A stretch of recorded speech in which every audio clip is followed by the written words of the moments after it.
94ಸಿನಲ್ಲಿ ಕಂದಾಯ ಇಲಾಖೆಯಿಂದ ಏನು ಹಕ್ಕುಪತ್ರ ಪಡೆದಿದ್ರು ಆ ಸ್ವತ್ತುಗಳಿಗೆ ಈ ಥರ ಬೇರೆ ಬೇರೆ ಕ್ಲಾಸಿಫಿಕೇಷನ್ ಇರೋ ಸ್ವತ್ತುಗಳಿಗೆ ನಾವು ಈ ಸ್ವತ್ತನ್ನು ಕೊಡೋಕ್ಕೆ ಈಗ ಹೊಸದಾಗಿ ರಾಜ್ಯ ಸರ್ಕಾರದ ಒಂದು ಮಹತ್ವಾಕಾಂಕ್ಷೆಯ ಕಾರ್ಯಕ್ರಮವನ್ನು ಪ್ರಾರಂಭ ಮಾಡಿದೆ. ಅದು ಈ ಸ್ವತ್ತು ಅಭಿಯಾನ ಅಂತ. ಈ ಸ್ವತ್ತು ಅಭಿಯಾನ ಅಂದರೆ ಜನರ ಮನೆ ಬಾಗಿಲಿಗೆ ನಮ್ಮ ಗ್ರಾಮದ ಒಬ್ಬ ನೋಡಲ್ ಅಧಿಕಾರಿ, ಅದು ಸೆಕ್ರೆಟರಿ ಇರ್ಬೋದು, PDO ಇರ್ಬೋದು, ಅಥವಾ SDA ಇರ್ಬೋದು, ಹೋಗೋದು ಪ್ರತಿ ಮನೆ ಬಾಗಿಲಿಗೂ ಭೇಟಿ ಮಾಡಿ ಈ ಸ್ವತ್ತು ನೀಡೋಕ್ಕೆ ಬೇಕಾದ ದಾಖಲೆಗಳನ್ನು ಪಡೆಯೋದು. ಗ್ರಾಮ ಠಾಣದಲ್ಲಿದ್ದರೆ ಗ್ರಾಮ ಠಾಣ ಮಾಲೀಕತ್ವದ ಪತ್ರ, ಅದಕ್ಕೆ ಸರ್ಕಾರದ ಸುತ್ತೋಲೆ ಏನೇನು ಪತ್ರಗಳನ್ನು ಪಡಿಬೇಕು ಅಂತ ಒಂದು 52 ಪುಟದ ಸುತ್ತೋಲೆಯನ್ನು ಹೊರಡಿಸಿದ್ದಾರೆ. ಆ ಸುತ್ತೋಲೆಯನ್ನು ನಾವೀಗ ಆಲ್ರೆಡಿ ಎಲ್ಲ ಗ್ರಾಮ ಪಂಚಾಯಿತಿ ಅಧಿಕಾರಿಗಳಿಗೂ ಕೂಡ ಶೇರ್ ಮಾಡಿದ್ದೀವಿ. ಆ ಪ್ರಕಾರ ಏನು ದಾಖಲೆಗಳು, ಗ್ರಾಮ ಠಾಣದಲ್ಲಿರೋ ಸ್ವತ್ತುಗಳಿಗೆ ಏನು ದಾಖಲೆಗಳು ತೊಗೋಬೇಕು, ಭೂಪರಿವರ್ತಿತ ನಿವೇಶನಗಳಿಗೆ ಏನು ದಾಖಲೆಗಳನ್ನ ಪಡ್ಕೋಬೇಕು, ಮತ್ತು 94C ಅಡಿಯಲ್ಲಿ ಕಂದಾಯ ಇಲಾಖೆಯಿಂದ ನಡೆಯುವ ಪತ್ರಗಳಿಗೆ ಏನು ದಾಖಲೆಗಳನ್ನು ಪಡ್ಕೋಬೇಕು, ಎಲ್ಲವನ್ನು ಕೂಡ ವಿಸ್ತೃತವಾಗಿ ಮಾರ್ಗದರ್ಶಿ ಸುತ್ತೋಲೆಯಲ್ಲಿ ವಿವರಣೆ ನೀಡಲಾಗಿದೆ. ಆ ಪ್ರಕಾರ ನಮ್ಮ ಗ್ರಾಮ ಪಂಚಾಯಿತಿಯಲ್ಲಿ ಪಾವಗಡ ತಾಲೂಕಿನ 34 ಗ್ರಾಮ ಪಂಚಾಯಿತಿಗಳಲ್ಲೂ ಈ ಸ್ವತ್ತು ಅಭಿಯಾನ ಮತ್ತು ಕಂದಾಯ ವಸೂಲಿ ಅಭಿಯಾನ, ಯಾರಿಗೆ ಈ ಸ್ವತ್ತು ಬೇಕು ಅವರು ಕಂದಾಯನೂ ಕೂಡ ಕಟ್ಟಬೇಕು.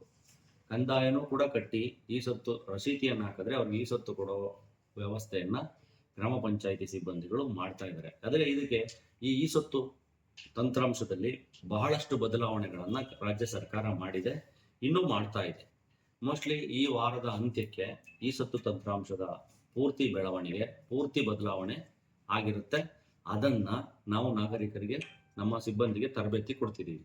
ತರಬೇತಿ ಕೊಟ್ಟ ಮೇಲೆ ಒಂದೊಂದು ಗ್ರಾಮವನ್ನು ಒಬ್ಬೊಬ್ಬ ಅಧಿಕಾರಿ ಭೇಟಿ ಮಾಡಿ ಯಾವ ಆಸ್ತಿಗಳಿಗೆ ಈ ಸ್ವತ್ತು ಕೊಟ್ಟಿದೆ ಅದನ್ನು, ತುಂಬಾ ಕಷ್ಟದ ಕೆಲಸ ಇದೆ. ಹಂಗಾಗಿ ನಮ್ಮ ಮಾಧ್ಯಮ ಸ್ನೇಹಿತರು ನಾಗರಿಕರಿಗೆ ಏನೋ ಒಂದು ನಾವು ನೀವು ಸೇರಿಸಿ ಒಂದು ಎಚ್ಚರಿಕೆ ಮೂಡಿಸ್ಬೇಕು, ಒಂದು ಜ್ಞಾನ ಮೂಡಿಸ್ಬೇಕು. ಅಂದರೆ ಯಾರಿಗೆ ಈ ಸ್ವತ್ತು ಬೇಕೋ ಅವರು ಪೂರ್ಣವಾಗಿ ತೆರಿಗೆ ಪಾವತಿ ಮಾಡಲೇಬೇಕು, ತೆರಿಗೆ ರಸೀತಿ ಮಾಡಲೇಬೇಕು. ಈಗ ಈ ಸ್ವತ್ತು ತಂತ್ರಾಂಶ ಪೂರ್ಣವಾಗಿ ನಾಗರಿಕ ಸ್ನೇಹಿಯಾಗಿದೆ, ಪ್ರಜಾ ಸ್ನೇಹಿಯಾಗಿದೆ. ಯಾವುದೇ ಎರಡರೂ ತೊಡರುಗಳು ಇಲ್ಲದೆ ಇರೋಂಗೆ ಈ ಸ್ವತ್ತು ತಂತ್ರಾಂಶ ಇದೆ ಅನ್ನೋ ಅಂಶವನ್ನು ನಾವು ನಾಗರಿಕರಿಗೆ ತಿಳಿಸ್ಬೇಕು. ಮತ್ತು ಇಷ್ಟು ವರ್ಷ ನಾವು ಸರ್ ಪಂಚಾಯತಿಗೆ 2 ವರ್ಷದಿಂದ ಅರ್ಜಿ ಕೊಟ್ಟಿದ್ದೀನಿ, ಈ ಸ್ವತ್ತು ಕೊಟ್ಟಿಲ್ಲ ಅನ್ನೋ ಉದಾಹರಣೆಗಳು ನಮ್ಮ ಮುಂದೆ ಇದ್ವು. ಸರ್ 3 ವರ್ಷದಿಂದ ಕೊಟ್ಟಿದ್ದೀನಿ, ಕೊಟ್ಟಿಲ್ಲ ಅನ್ನೋ ಉದಾಹರಣೆ ಇದು. ಇನ್ಮೇಲೆ ಹಂಗಿಲ್ಲ, ಅರ್ಜಿ ಕೊಟ್ಟ ಮಾರನೇ ದಿನದಿಂದಾನೇ ಟೈಮ್ ಸ್ಟಾರ್ಟ್ ಆಗುತ್ತೆ.